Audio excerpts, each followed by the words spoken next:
Ah, greetings, B-movie aficionados. Oh, I used to love Dog and Chow. You like jazz?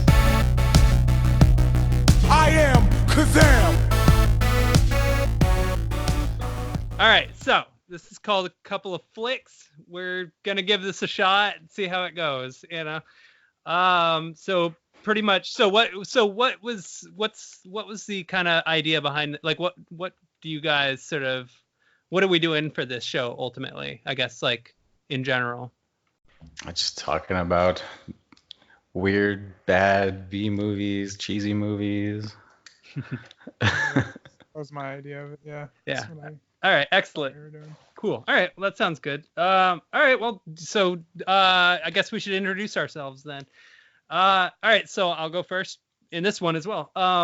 So I'm Tristan. I've pretty much just been watching movies all my life. I've seen a lot of I'm pretty big into weirder kind of horror films. My dad used to show them to me a lot whenever I visited because he tends to be into genre films a lot.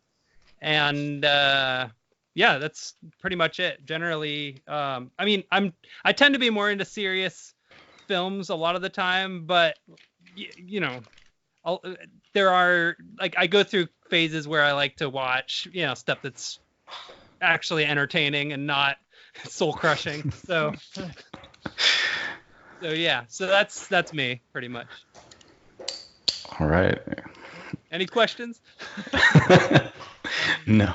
We've known each other since high school, so it's like Yeah, know the background of each other pretty well. yeah, long time. Yeah.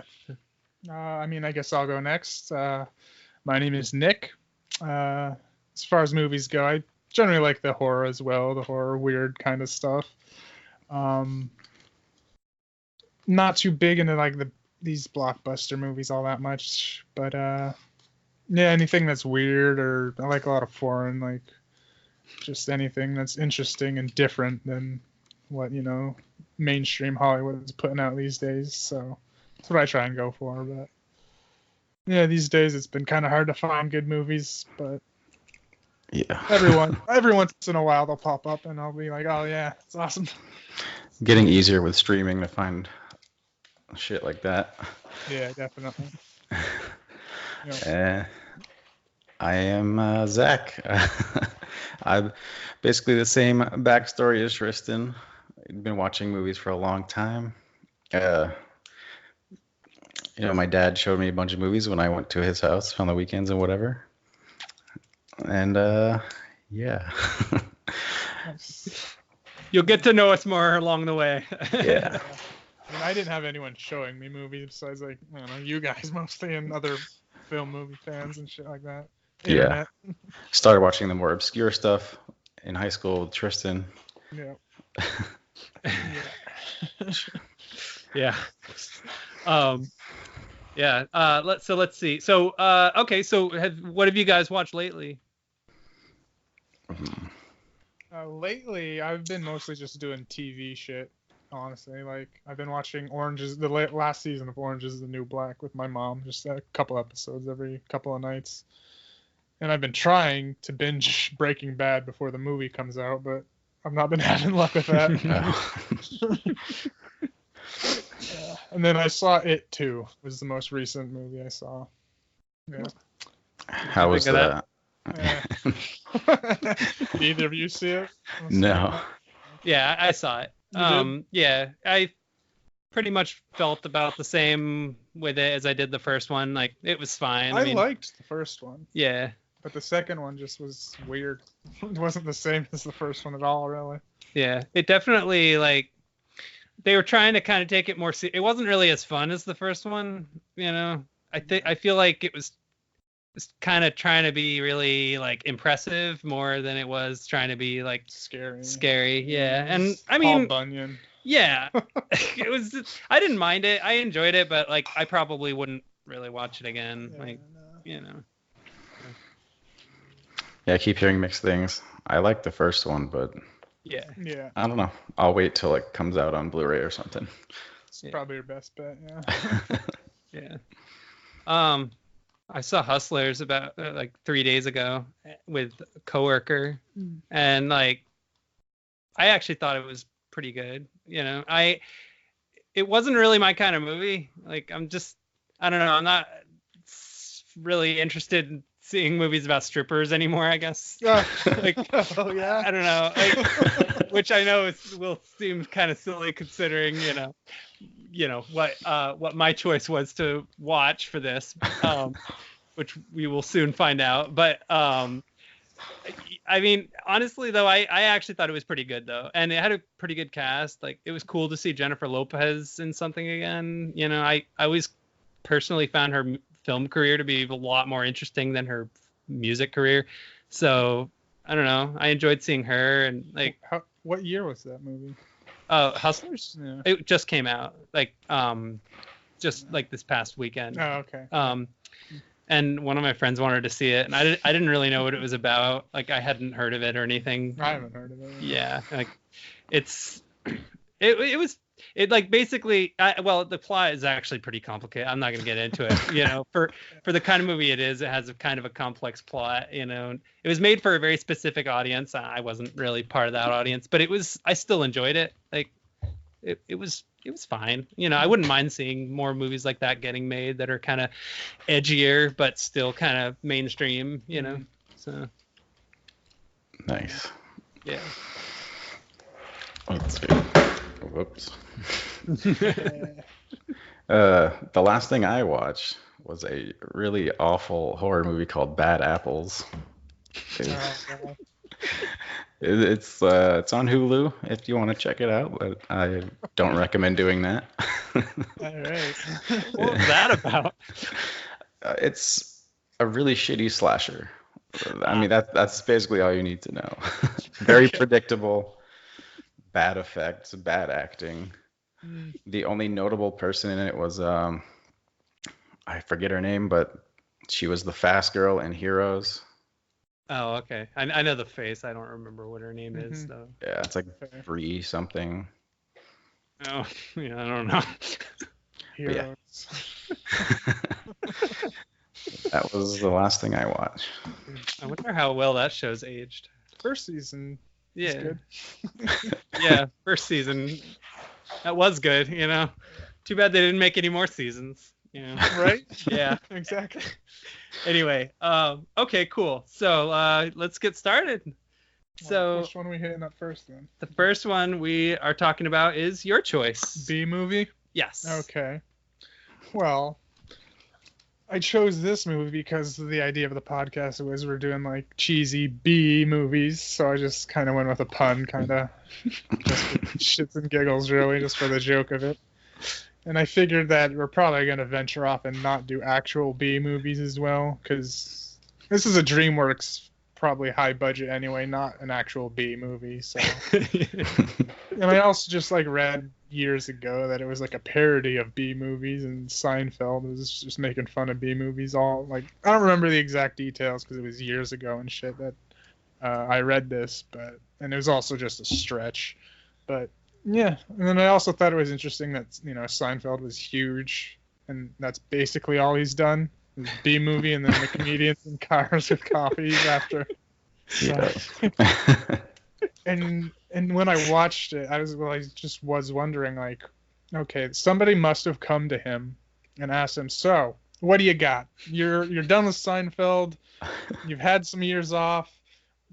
You want a movie? We got, and he was like, I got like an hour of bits about bees. That's exactly how I feel the pitch meeting went, and they were just like, what? Because that movie was just Seinfeld, like, throwing bee jokes out, it feels the whole time. So I'm assuming he just had like, oh yeah, he does like those, that's his comedy of just every day pointing out random stupid shit, and I bet he just had an hour-long bits of bees. That's how I see that movie came together. So yeah.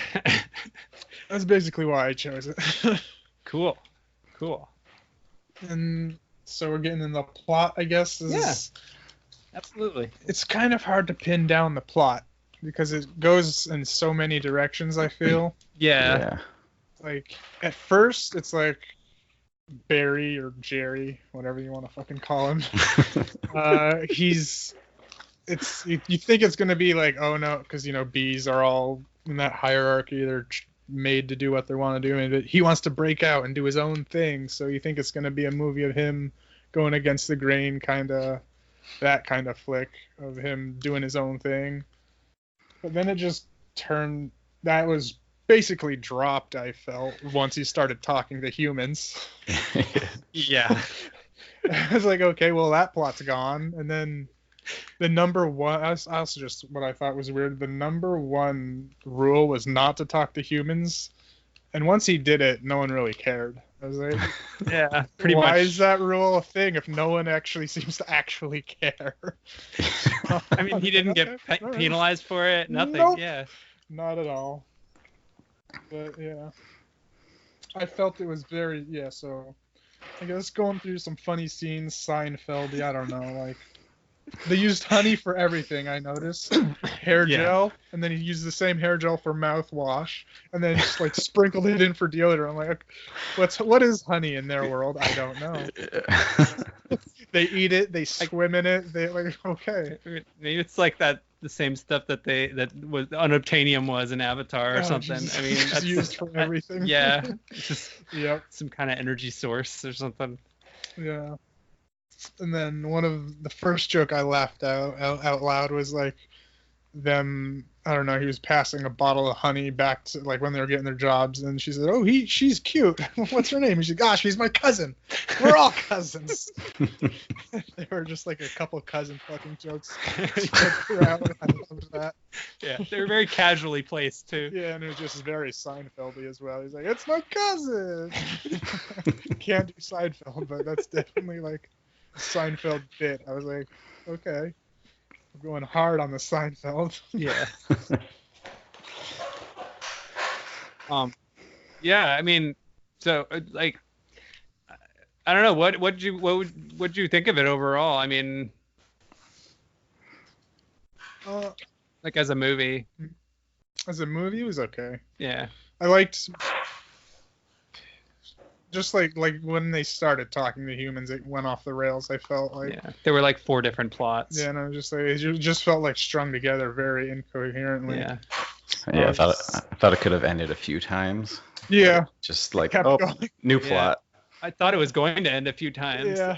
And then it just kept on going. Yeah. I think there could have been like a decent one plot if they chose to stick with one. Yeah. It's unusual. I mean, is this when we're going to be getting into spoiler territory here? Or? Probably. Yeah. The whole thing would Okay. be, Spoilers. Might as well throw it out there. Yeah. Yeah. I mean, it pretty much like he's hanging. I feel like it kind of reminded me of Ants a little bit, which was also a DreamWorks film. I liked Ants though. That one was badass. Yeah. Well, Ants. I mean, I kind of felt like both this and Ants had sort of a self-aware thing to them. Only this was Jerry Seinfeld and Ants was Woody Allen. Yeah. But like, I don't know. I mean, it kind of reminded me of that. Like, I'd say I enjoyed it kind of in the same way I enjoyed that one. Although I must admit, like, my enjoyment of it, like, might have been colored a little bit because I was in a room full of people who were more the target age group for it. For Ants? Yeah, no, for a B movie. I mean, so that's probably like why I ended up enjoying it as much as I did. I don't know if I would enjoy it if I like watched it by myself though. Oh, you didn't watch it by yourself? I didn't, not with this one. I intended to, but it, then it ended up not going that way. So. Yeah, it was colorful. Yeah, I mean, there were a lot of yellows and oranges, which is weird. Like what I thought was also weird is they wore clothes. I mean, he made jokes about it. He's like, "Yeah, I'm wearing a sweater, but bottomless." Whatever. And like, I don't know. The logic of this movie is not super clear At like, all. I mean, they talk about how like if one of the characters loses a stinger or whatever, like it kills them, but then like one of the characters actually like stings someone and it should cause their death, but then they replace his stinger with like some crappy plastic toy, Okay, so which like there is one thing. Okay, so I also a reason why I chose the bee movie is because bees are like one of my favorite animals Yeah. as well. oh So I know a little bit more about like the actual anatomy of bees. They can sting and live, but it's like a 98% chance they'll die.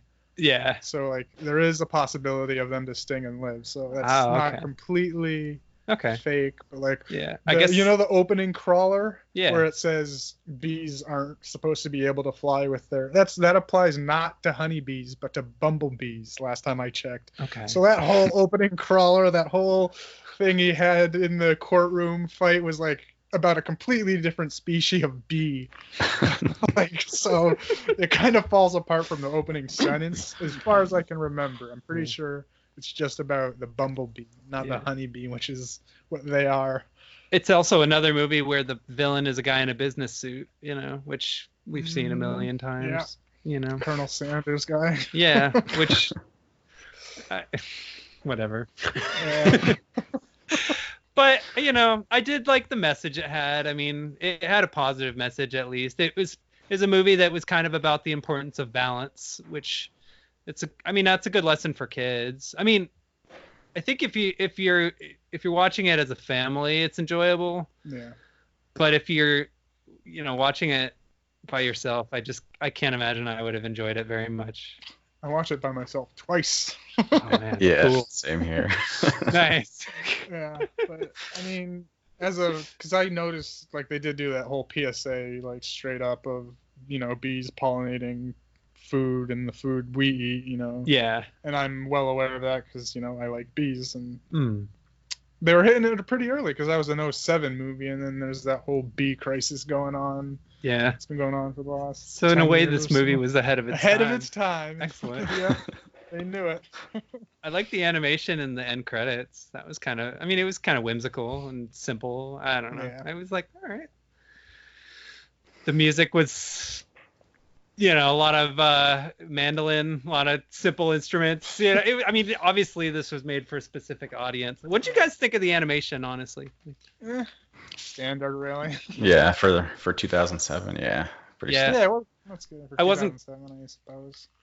Yeah, It's no Pixar though. I wasn't crazy about it. I didn't really like the way the movie looked all that much. I mean, I didn't mind the stuff with the bees, but the way the humans looked, their faces looked so stiff and rubbery and like unemotive, and that kind of bothered me a bit, because so at one point there's actually okay, so all right, in the third act of the film, Jerry Seinfeld's basically just messed everything up. Yeah. So how do we explore the third act here? I mean, how do we even talk about the second act? He gets pissed out. He I gets could pissed off hardly about parse the acts because after the first act, it's all just yeah. running scenes. So basically, he goes to a store and sees that humans are using honey, and he gets upset. Yeah. Because he feels that that's a violation of his rights as a bee, and so he sues the honey companies and through Sues humans. yeah, he sees humans, and through several different sort of series of events, the flowers are in crisis, and there's all these issues going, all these environmental issues, I guess, happening in real life. Yeah, it's true. And so, again, I guess this movie's ahead of its time. But anyway, eventually, the plot leads to a crazy airplane crashing sequence. I like that sequence, honestly. That Made no sense, but I liked it. That was my favorite part of the movie. Yeah, they were using the plane, and it looked like a bee hovering around a fucking flower. It was great.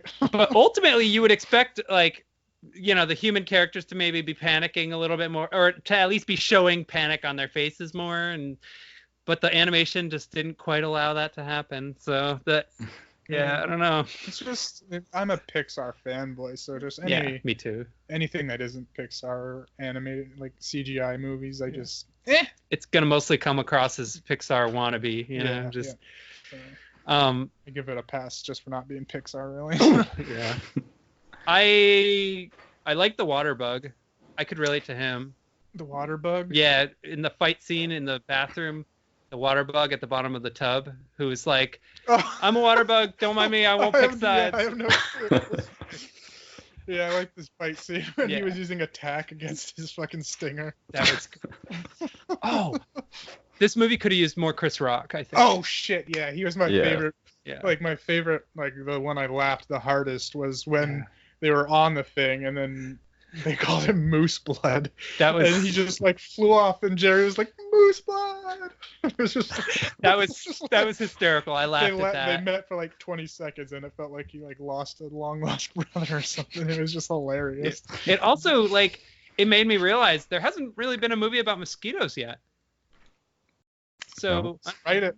Yeah. Let's get on it. I mean, what comedian wants to take on that? You know, like a movie about mosquitoes, like, and what it must be like to be a mosquito. Like, I mean, I don't There know. is one mosquito movie I can think of, and it's Where Skeeto.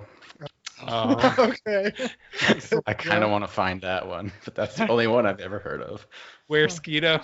I mean, there was that movie that was on. They used to play on the Sci-Fi Channel, Mosquito, which was a horror movie and I think didn't it have like Gunnar Hansen in it or somebody? Anyway, but that was, I mean, that's pretty schlocky. That's not about mosquitoes. That's just a horror movie about people being attacked by mosquitoes. So that doesn't really count. Yeah, I don't know. There haven't been very many mosquito movies, but we have a bee movie now. So An untapped market. yeah. What do you think of it, Zach? I thought it was just okay. Mm. You know, I wasn't expecting much and didn't get much. So, I do want to mention the funniest part, I thought, was Matthew Broderick when he was leaving and Matthew Broderick's just like, "Oh no." It was like it was hilarious. Like he did not want to be in this movie. That's what I got from that. Wait, which one was Matthew Broderick? His buddy. Oh, okay. The one that stung the dude? Yeah. Okay. Yeah, right at the beginning, like. Oh yeah, and him It was being mad at the dude just was like so fake too. It was like, Yeah, the most unenthusiastic. He's like, no. he's yeah. Yeah, the voice work in this movie wasn't the greatest. You know, I mean, Jerry Seinfeld pretty much. I mean, he was fine, but of course he was. I mean, he like he speaks for a living, so like obviously he's gonna do an okay job in his role because you know he's deadpan, and so whether you hate him or not, like it'll just depends on it'll what you think of his acting, and it really ultimately depends on what you think of Jerry Seinfeld's humor and his persona in general. So that doesn't even count really. It just felt like Jerry Seinfeld we were watching. Yeah, I mean, pretty much. Like I remember coming home. You know, in the past, my sisters or whoever, one of my siblings would usually be watching Seinfeld or Roseanne or something. And so like Seinfeld's like one of those shows that I've pretty much watched every episode of without actually like sitting down and watching it. It was usually just something that happened to be on. And so like I've mostly just watched it in the background. And that's what my overall kind of impression of Seinfeld is a show that I pretty much got everything out of from watching it in the background, you know, because I mean, that's what I've done too. Yeah. But I've wanted to watch the whole thing, but it's a well-written show. It's very dialogue driven, and that's kind of what makes it good. But I mean, having said that, you know, I don't really need more Seinfeld in my life, so you know, so watching this movie, it did kind of feel like I was just getting more Seinfeld, you know, and it was all right, I guess. I mean, I'd probably give it maybe like a 5 out of 10 total. You know? Oh, maybe 4. I don't know, depending. I only give it a 5 out of 10 because I actually enjoyed watching it. But that's only because I was in a room full of people who were also enjoying it, you know. So Probably have to agree with the 4 out of 10. yeah. I'll give it a 5 just because I do like Seinfeld, and it was just like I could have seen him doing a whole hour worth of B bits, and that would have been better.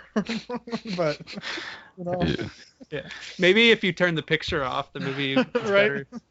Listen to it as a stand-up audio. All right, so See anything else? I guess we'll go to the second one, which is my choice. Ooh, one thing I loved. Oh yeah. One more joke was the newsreel It was the newscasters were Bob Bundle, Storm Stinger, Buzz Larvian, Jeanette Chung. So they were all puns except for that one girl. It's hysterical. Goddamn Seinfeld. Did you guys like Ray Liotta in this movie? Yeah. Yes, that too. That was Yeah. great too. And also, I would have to say that was probably Sting's best work. Like, I mean, Yes. you know, that maybe Lock, Stock, and Two Smoking Barrels. Oh, was he in that too? He was, but he wasn't like super important to the plot, really. Like he does one thing. He's one of the main character's fathers. And he's the guy who owns the bar. Who, Oh, okay. Yeah. Yeah. I mean, Which- like it's one of my favorite movies. yeah. I haven't seen it in forever. I'm sick of seeing villains in business suits. All right, so I guess I'll just talk about my choice, which was Showgirls. So Quite the deviation. yeah, definitely. I don't think B movie fans would enjoy this one very much. So I chose it because basically when I think B movie, this is the first thing that comes to mind is Showgirls. Now, like, I think most people know what this movie is, but if not, it was this movie that came out in 1995, I think it was, and so it was directed by this guy Paul Verhoeven, who at the time he was getting a lot of buzz because Quick question before. Yeah. So do you know what time it takes place? I know it came out in '95, but does it take place in like the '80s or? I think it takes place in the 90s. Because I have a theory. Oh, that okay. Once you're done. But I have a theory too, but yeah, we'll get to It that. might be the same one, honestly. So Paul Verhoeven. Okay, so picture mid 90s. Paul Verhoeven is an acclaimed filmmaker. He's the guy who did RoboCop. He's the guy who did Total Recall. He did that weird Jennifer Jason Leigh movie with Rutger Hauer that I'm not remembering the name of off the top of my head, where like he's like a thief and she has an affair with him after he kidnaps her. She gets like Stockholm syndrome. It's like a medieval movie. Flesh and Blood, I think it's called. And then he also did this movie Basic Instinct with Sharon Stone, which was kind of notorious in the early 90s. You know? I know all those. I didn't know he made this one. Yeah, this was Same his. guy, huh? So this was like, so those were Paul Verhoeven's movies that he did before this. So he was pretty big in Hollywood. And the guy who wrote this movie, Joe Esterhazy, was also pretty big in Hollywood. And he wrote Basic Instinct as well. So this was them basically with a budget, like with a bigger budget, you know, Hollywood budget. It's like, this is going to be the scandal, you know, of Hollywood. This is going to be a movie that's going to show the dark and dirty world of the Las Vegas showgirl. I mean, okay, sounds like, I mean, that's kind of random that it's about Las Vegas showgirls, but, you know, how is the movie itself? I mean, pretty much a soap opera. I don't really know quite how else to describe it.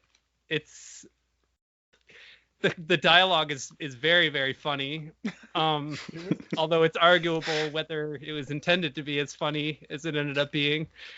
And it also stars Elizabeth Berkley, who people knew from Saved by the Bell. And, you know, I guess she's proud of this movie. I mean, last time... That's what I'm calling her from the Jesse Spano. Go for it. That's all I'm calling her. Well, okay. I mean, so what'd you guys think of this movie? You know, because I don't want to say too much yet, but I'd like to hear your thoughts a little bit. The only thing I had remember, because you showed it to me in high school, was the pool scene. Oh my fucking god. So, yeah, that's the only thing I remembered, but it's okay. It was okay. The pool, okay, yeah, no. Yeah. The pool scene is yeah, definitely a highlight. Yeah. I mean, my thoughts are like,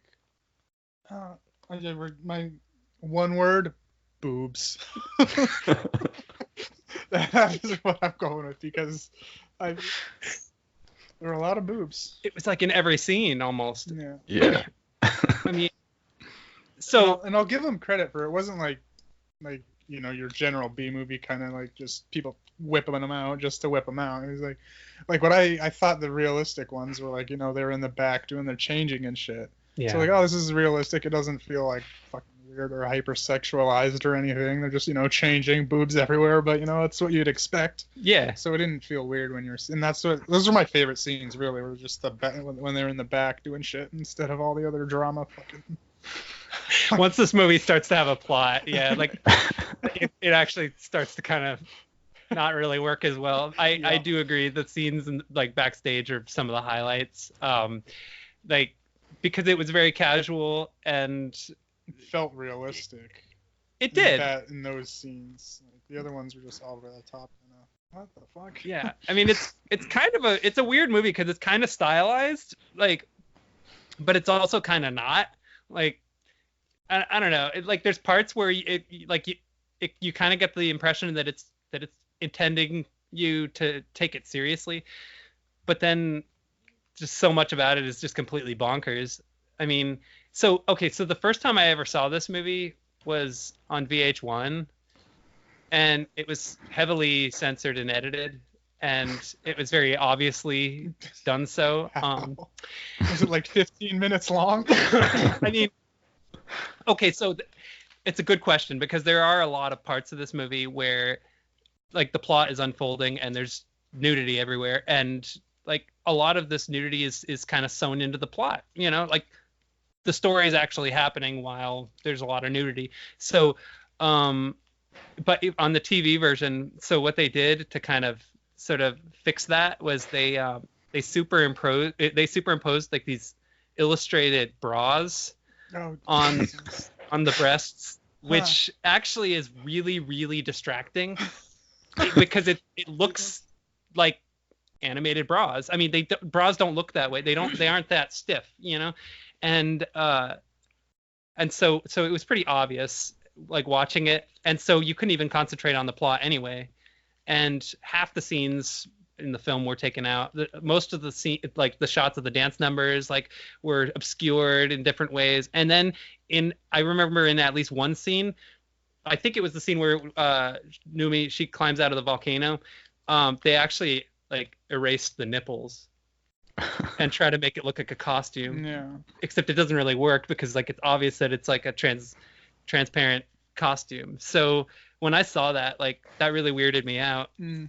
So and I've known a couple people that also have that have this theory, which makes sense, that it's actually that the characters are aliens and that it takes place on another planet. Whoa, that was not my theory at all. Yeah, I mean, because it's almost like they're imitating humans. Nobody in this movie really behaves normal. Yeah, that's what that was my biggest problem. It's like they're all fucking freaking out. Yeah. What the fuck? The main character is just spazzing out about every little thing. I was just like, what the hell is wrong with this chick? Every 5 minutes, like she has zero self-control over her own emotions. Mm-hmm. And like she runs into this girl, and they get into a discussion, and then like a week later they're living together, or 3 weeks later, however it was like, 6 months, like 6 weeks. 6 weeks. Yeah, they are living together almost 6 immediately. weeks, yep. Yeah, 6 weeks. 6 weeks later they're living together in wherever and they both have jobs. And then neither of them are talking like normal, like people don't talk this way, and it's so strange. Mm-hmm.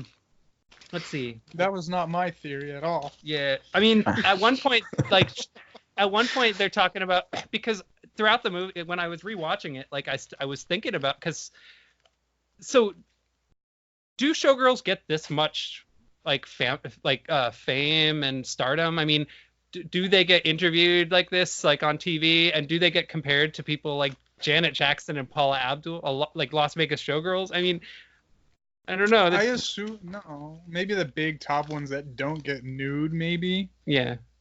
So maybe like Paula Abdul. Yeah. But not like. And like this character, Numi, like she's only, or Nomi, whatever her name is, she's only been doing this Las Vegas showgirl thing for like not even that long a period of time. I mean, Yeah. and or at least I think. I don't know. The movie doesn't really make it clear how much time. Right. Like And it seemed like she started at just a strip club, right, or something like a regular Yeah, strip club, and the then did Cheetah, Showgirl. Yeah. and kind of became her family. So I just got confused. This movie made me confused as to what a showgirl is, because I was under the impression Vegas showgirls don't get nude. They like do the cha-cha or whatever the fuck that is, Yeah. and all that kind of shit, but never get nude. Have like these big orchestrated shits, but there was just straight nudity, and like I thought like bottomless you can't do that in the USA, but is that like a timed thing? Was that like I think a new law? Because there was definitely bottomless strippers at some point in this movie. Oh yeah, no, there's full frontal nudity all over the place. Yeah. It did get an NC-17 rating by the MPAA. So. Yeah, but I just thought in general, bottomless stripping in the United States was illegal. Oh, Was it in the 90s or was that a newer law? Oh gosh, yeah, I don't know. I don't really know anything about like. So that's why they all want to go to Facts. Canada, is what because I've never been to a strip club, like Yeah. prefacing this whole movie. So I was like, oh fuck. This Yeah, is I how mean- strip clubs are. Like, Yeah, that's unfamiliar territory to me as well. I don't know anything about strip clubs. and so. also, what I found just distracting from the very get-go was her, like, the main Jessie Spano, her dancing was erratic. Like, It looked painful. I thought she might have had like gotten hit in the head and like just started having seizures every now and then.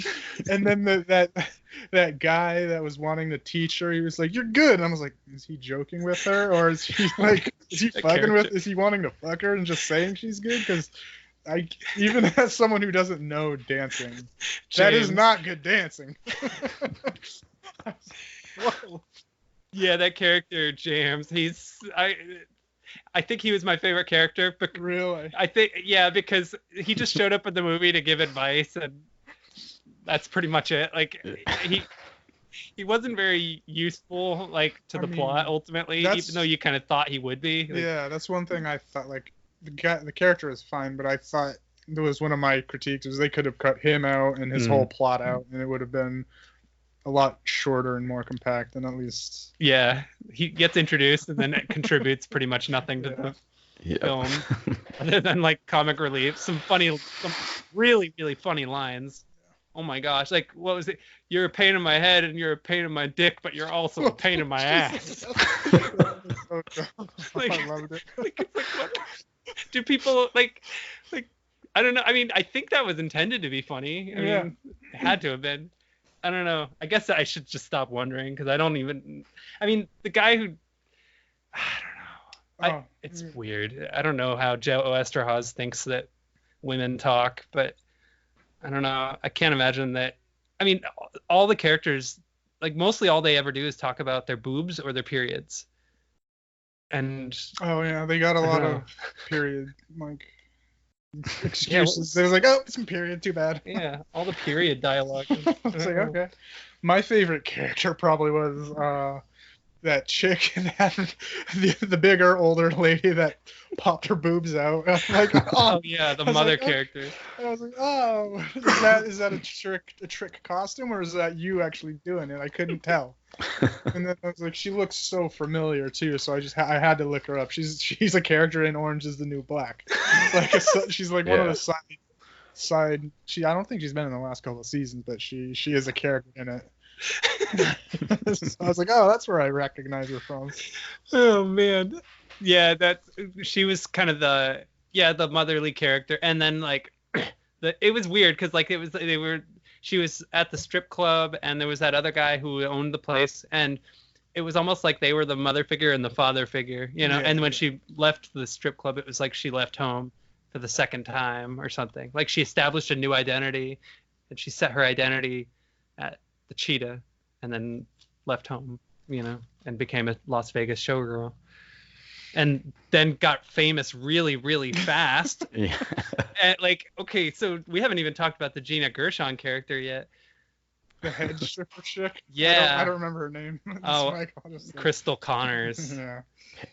Wow, man. Like their chemistry, her motivation, like I don't know, it was almost like the world of the Las Vegas showgirls is like the animal kingdom, you know, and she's like the head animal or something, or the head, like the leader of the pack, you know. It kind of has the same message as the Lion King, which is that in order to achieve success, you know, you have to hurt people, and that's ultimately what ends up happening. Is there's this woman who's pretty much the head honcho of all the showgirls, and they have this weird rivalry. It's like a love-hate rivalry because they kind of are into each other, like in a way, like sexually.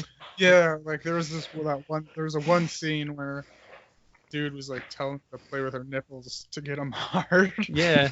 And she was looking at that chick character, but like the camera, it showed her looking right at the camera, like right at us. And I was like, and she was like, you know, trying to get her nipples hard while looking at us. Yeah. But technically looking at the character, but she was looking right at the camera. And I was like, oh, this is okay. This is a little uncomfortable.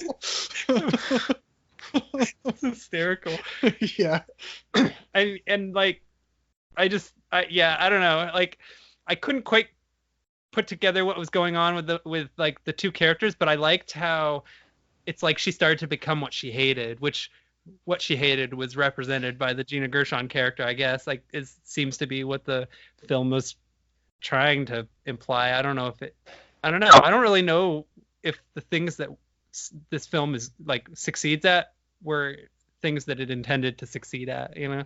Like, I loved this movie, but not really for the reasons, like not for like I didn't really love it because it was this dark and dirty expose on the world of the Las Vegas showgirl. I just happened to, you know, kind of find the way it showed that world to be really funny. So I mean, it's really violent. Like, is the world of a Las Vegas showgirl this violent? You know, do women push each other down the stairs? I don't think so. No. Probably I not. bet there's some, you know, bitchy shit going on, but that's probably not it. Yeah. Some business dealings and shit like that. But Yeah. So the last 20 minutes of this movie are, in particular, very strange. Like, it kind of just spirals out of control, you know? She's reached stardom. She sees her name in lights, and then it all comes crashing down. Mm-hmm. Like, so she got her friend a date with that creeper who ends up, you know, forcing himself on her, which is like, oh, okay. I didn't find the Jesse at all redeemable throughout the entire movie, not even in the end. And then this, like, the only chick that was trying to help her out legitimately, she got fucked. And then, but she comes back and does some fucking crazy kung fu on her. I was like, holy shit. She's like doing roundhouse kicks and fucking, I was like, damn, this bitch got some moves. I was like, holy hell. Where did that come from? No, it just randomly turns into a rape revenge thriller. Like, you know, she had some moves. It's hysterical. And why did her nipples look so red though? Like that too. Yeah. I was like, this is weird. Why are they so red? Did she like poison them? Like, you know, Poison Ivy and Batman and Robin? Like, that's how I was like, she put some poison on them. And I mean, there does come a point in this movie where it does feel like it could go in that direction. I mean, it's pretty campy. I mean, and then the ending is just like the ultimate impossible coincidence. Ugh. Like, at the beginning of the movie, she is hitchhiking, and she gets picked up by Johnny 2x4, whatever the hell his name is, and like he ditches her. And then at the end of the movie, you know, she's leaving Las Vegas. You know, not to be confused with Nicolas Cage, and she doesn't, you know, drink herself to death, but instead her past comes back to haunt her. Just to summarize, you know, she has a past. She's a drifter. She, you know, goes to Las Vegas to start a new life. She succeeds at that. Then her friend gets hurt, and her past gets discovered, and so now she has to leave Las Vegas, and just be another floating, disembodied head, basically. But she gets picked up by the same guy from the beginning, And Not creeper. yeah, and she pulls a knife on him like she does at the beginning. It's like, oh, synchronicity. They drive away, and her name and face are on a big billboard. So now you don't have to see the movie. Want to hear my theory? Yes. So I've been calling her Jessie this whole time, right? Just because when I first started, I was like, I know this bitch from somewhere, and I looked it up. I was like, oh, okay. I knew it was her. It was, Jessie Spano from Saved by the Bell. So then I just started thinking, well, what if, right? And I started looking up the time, like the dates and airings. So I'm going off if the airings are when the actual thing takes place, right? So Saved by the Bell takes place in California, the Palisades, a little bit out of Vegas. So it's about the same place where you see her hitchhiking. It's maybe 20 miles off of where you see her hitchhiking in, because it says 260 or whatever, 340 miles to go in, but it's like 289 from where Saved by the Bell takes place. And so there's some wiggle room, right? Yeah. So the first season takes place from 89 to 93, which is the high school years when they're doing it. And then they have a college season from 93 to 94. But Jessie isn't in that season or that series, right? So where does she go from high school to the 94, right? Yeah. You're kind of wondering. And then in 94, there's like the series finale is a TV movie of Zach and Amber Thiessen or whatever getting married, which she does come in. Yeah. But their marriage takes place in Vegas. And I was like, okay, this is all starting to click. So I just saw this whole movie as a Saved by the Bell spinoff, Jessie Spano, because there's also that one crazy episode that gets thrown around all on the internet. Oh yeah, of her being addicted to caffeine pills, and then I'm assuming because it comes out that she's addicted to whatever, she does coke and crack or whatever. So I'm assuming she relapses during those years of those college years that she's not in the Saved by the Bell college years. She's relapsing doing that drifter shit. Goes to Vegas to party one last time or whatever, and then eventually just says, "Hey, I've seen some strippers make some money. Why don't I join in on that?" she figured she'd give it a shot. Yeah. That's my theory. She did say that she comes from different places. So yeah, we don't know what happened. Yeah. What do you think of that? What's that? What do you think of that? I think both of your theories are pretty good, and I might need to rewatch it twice going into it with that mindset. Yeah. Cool. All right, so what would you give it on a scale of 1 to 10? Well, I gave it a 3 out of 5 on Letterboxd. Nice. So I'll do that. Perfect. All right.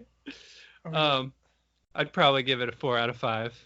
Then, if we're going by 1 to 5 ratings, just because, as a movie, I can admit it ain't perfect, but I really enjoyed watching it. It is over 2 hours, which is a bit of a commitment for a movie as stupid as this, but it doesn't feel like 2 hours. At least to me, it didn't. Although, having said that, there is a lot of unnecessary shit in it, but at least that unnecessary shit is pretty funny. Yeah. I mean, for me, out of 5, I'd give it like a 2, probably. Because I just wasn't that entertained, but I liked the idea of it being a Saved by the Bell spinoff, so that's why it gets 2 for me. Cool. All right, good. So we did the Hollywood blockbuster. All right, so now it's your turn. All right. Well, my pick was Kazaam, starring the great Shaquille O'Neal. Hell yeah. Excellent. I kind of picked it by accident because I showed you guys that I picked it up on Blu-ray. Oh. Yep. But still, I think it's a decent pick for this show. Yeah. Definitely. Um, so yeah, this this is one of my childhood movies I used to watch all the time on VHS, and it does not hold up at all. No. Yeah, not really. Yeah, I only saw it once as a kid, so and I liked it, but it did not hold up. Yeah. Well, oh, go on. No, I was just saying. I was just like, yeah, it doesn't hold up, especially his rapping. You know, I thought that was pretty good back in the day. You know. Oh yeah, it used to be the shit, you know. Well, I mean, I loved Shaquille O'Neal as a person back then. Although, like, that mainly had, I think, a lot to do with the fact that I just enjoyed his persona, like his public persona. He just seemed like a really friendly type of guy. I wouldn't say that I was like a hardcore fan of his or anything like that. I wasn't super familiar with basketball. You know, 94, 95 were kind of the years I was into it. Maybe a little bit 1996, you know, that I was into watching it. But then after that, I just never really watched basketball again. But Shaquille O'Neal, I knew who he was. My brother, my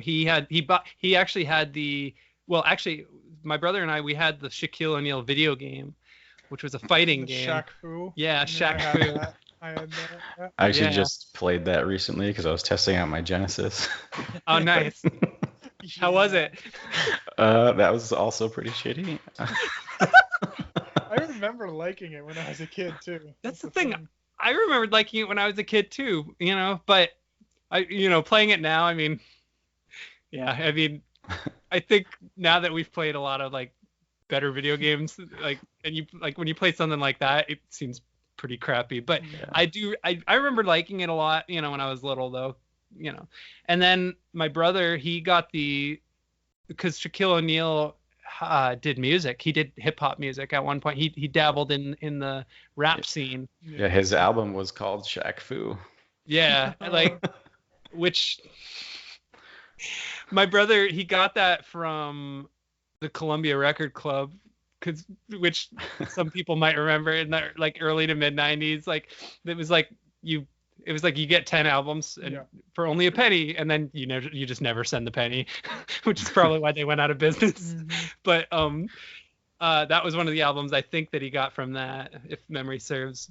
But anyway, so I saw Kazaam like sometime around that time, and I saw it around the same time as I saw Space Jam, so the two movies kind of blurred together for me. And then I think I caught Kazaam on TV like maybe 2 or 3 times after that. So I'd seen the movie a few times before rewatching this, and yeah, but it's probably been roughly about 22 years since I last saw it, maybe 23. I don't think I've watched it since I was like 8. I'm surprised how much I remembered about it, actually.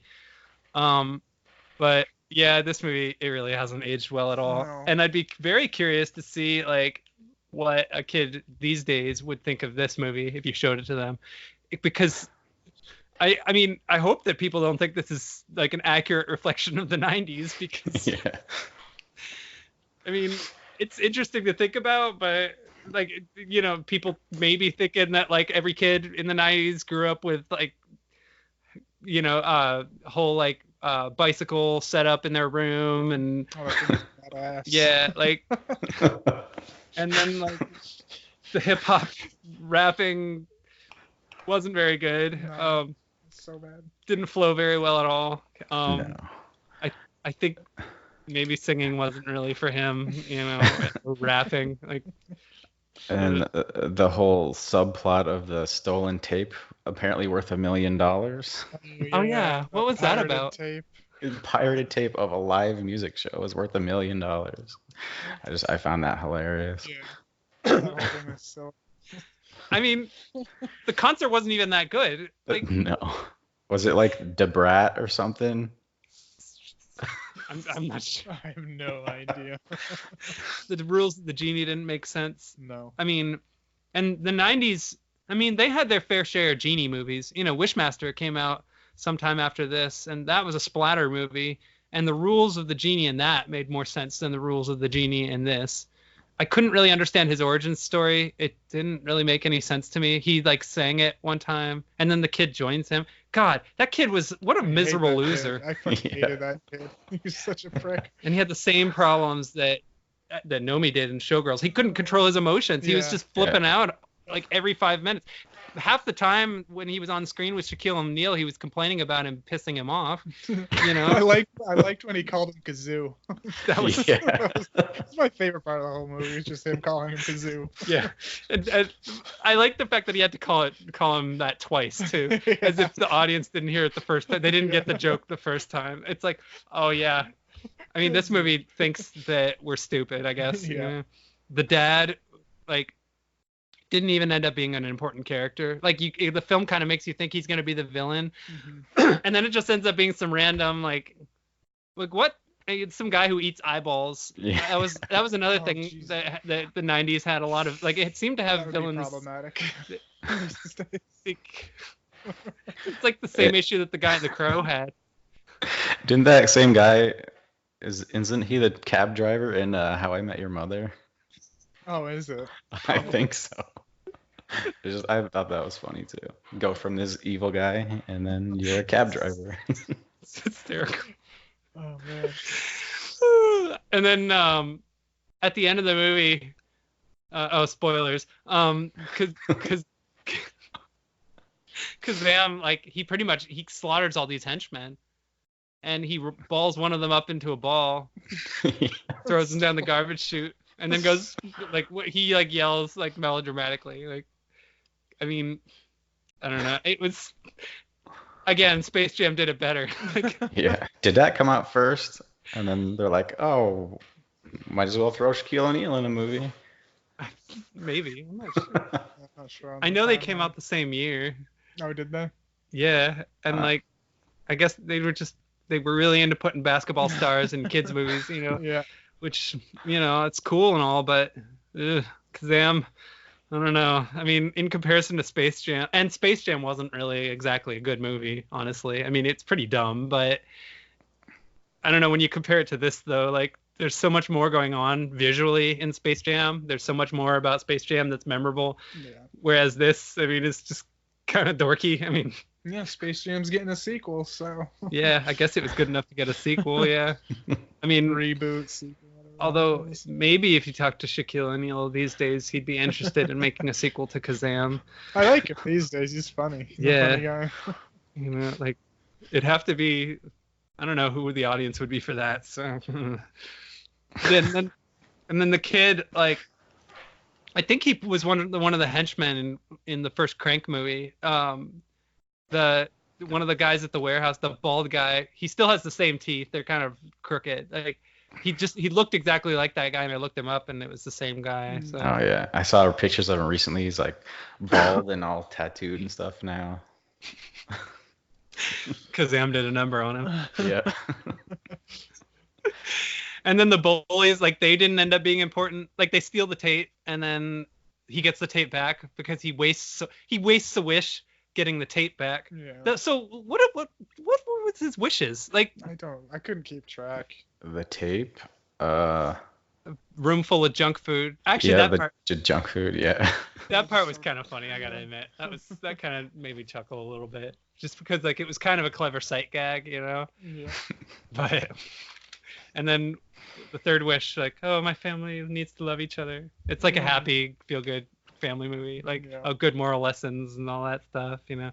And there's, like, a fireman at the end. Like, his stepdad didn't seem like that bad a guy, and so like, he was being an asshole the whole time. Yeah, but he seemed real nice. Yeah, that's like the typical '90s movie family story. Yeah, pretty much. The divorced kid down on his luck, getting chased by bullies, falling through, like, how many floors? Oh my god! He should have died. Yeah. Like, wow, he fell through, like, 3 whole floors. That was like a Home Alone scene.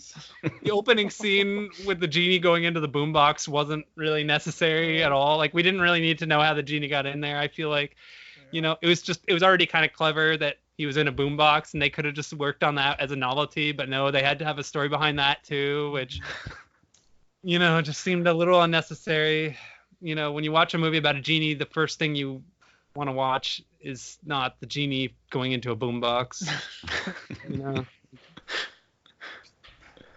I don't know.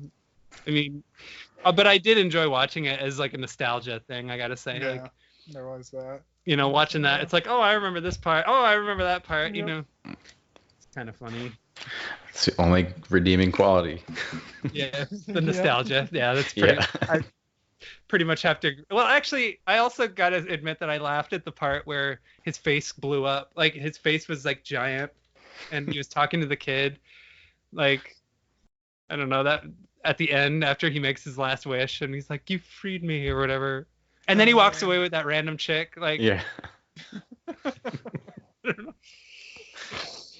Yeah, it's pretty silly. But Kazam, you know, I'd say on a scale of 1 to 10, I'd give it 3. And on Letterboxd, I'd probably give it a 1. I think I gave it a 2 out of 5. Okay. Okay. I'd give it a 1 out of 5 probably. Just didn't. What didn't do it for me the second time around? No, not at all. Yeah, I didn't end up watching it a second time either. I mean, yeah, I don't know. Yeah. But cool. So there's Kazam. All right, so I guess that's pretty much it. It sounds like. So does anybody have any ideas of what movie to do next time? I had a couple ideas for my pick. My original one was gonna go. I was gonna go Shaquille O'Neal again, pick Steel, but Ooh. it's not streaming anywhere. But my second idea was Mac and Me. Oh shit! I have not seen that. I haven't seen it either. Oh my god. Really? Yeah. I just know it from the Paul Rudd Conan appearances. Yeah, the wheelchair thing or whatever. Yeah. Yeah. So that will be my pick for next time. Excellent. Okay, I gotta think of something. All right, well, there's a horror movie from the 70s that I really like that I kind of want to rewatch called Alice, Sweet Alice. I don't know if that's streaming anywhere or if it's available anywhere, but I don't know. I kind of want to rewatch that. Yeah, that's the first one that came to mind for some reason. I have not seen that one, but I think it just got like an Arrow Video Blu-ray release. I think so, yeah.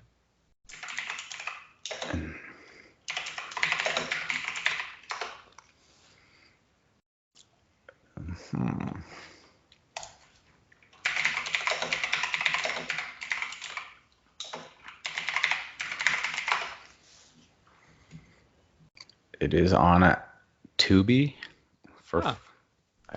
So that's a weird streaming app. It has ads and stuff, but it's up there. Okay. And it looks like it's also on YouTube. Oh, nice. All right. Shit. I found one looked interesting, but I don't know if it's streaming anywhere. Oh, yeah. It's called I Bought a Vampire Motorcycle. Well, I heard about that one. Ooh, I'm curious.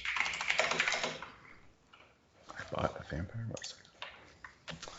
It is not streaming. Let me check on YouTube.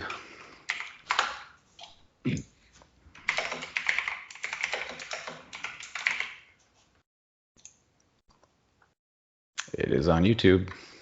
It is. Yep. Okay. All right, I'll choose that one then. All right. Cool. All right. Well, I feel like I need to pick a horror movie now. Was yours a horror one? What would you choose? Mine's a horror movie. But I mean, I don't know. We don't have to. I mean, if you want to choose a horror movie, you can. If not, like, we could probably just go with. I kind of do want to pick a horror movie. Okay. now. Yeah, that's fine. Go for it. Like 2 horror movies and then fucking Mac and Me. That'd be funny. I started making a list on that Letterboxd of stuff I wanted to. Okay. I should Nice. check that out. I don't have too many ideas. I just did a quick Google search for that one. Just good B movies. Well, I can't get it right now, but We can figure it out later. Okay. Okay. Cool. All right. So I guess that pretty much just about does it. Yeah, unless you guys got anything else to add. Nah. I'm pretty much good. Yeah. That about does it. Do you have any ideas for an outro?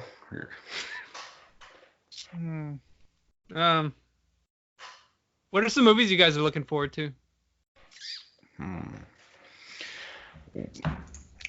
Like newer stuff? Yeah. Like, is there anything coming out in the near future that you might be interested in checking out? There's a lot that I've missed that I want to see. Yeah, me too. Like Once Upon a Time in Hollywood. I still haven't seen that. I didn't see that either. Oh yeah, that was good. I liked it. I want to see what was it, Good Boys?